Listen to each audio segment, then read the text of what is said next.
லூக்கா 2 இறை வார்த்தைகள் 15-21 முடிய.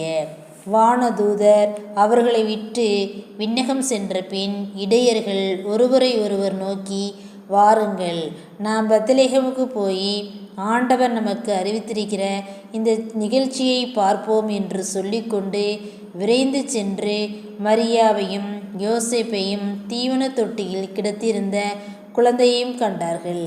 பின்பு அந்த குழந்தையை பற்றி தங்களுக்கு சொல்லப்பட்ட செய்தியை தெரிவித்தார்கள். அதை கேட்ட யாவரும் இடையர்கள் தங்களுக்கு சொன்னவற்றை குறித்து வியப்படைந்தனர். ஆனால் மரியா இந்நிகழ்ச்சியெல்லாம் தம் உள்ளத்தில் இருத்தி சிந்தித்து கொண்டிருந்தார்.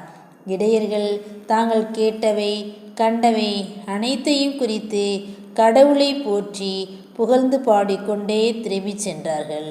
அவர்களுக்கு சொல்லப்பட்டவாறு எல்லாம் நிகழ்ந்திருந்தது. குழந்தைக்கு விருத்தேதனம் செய்ய வேண்டிய 8ஆம் நாள் வந்தது. தாயின் வயிற்றில் உருவாகும் முன்பே வானதூதர் சொல்லியிருந்தவாறு அதற்கு இயேசு என்று பெயரிட்டார்கள்.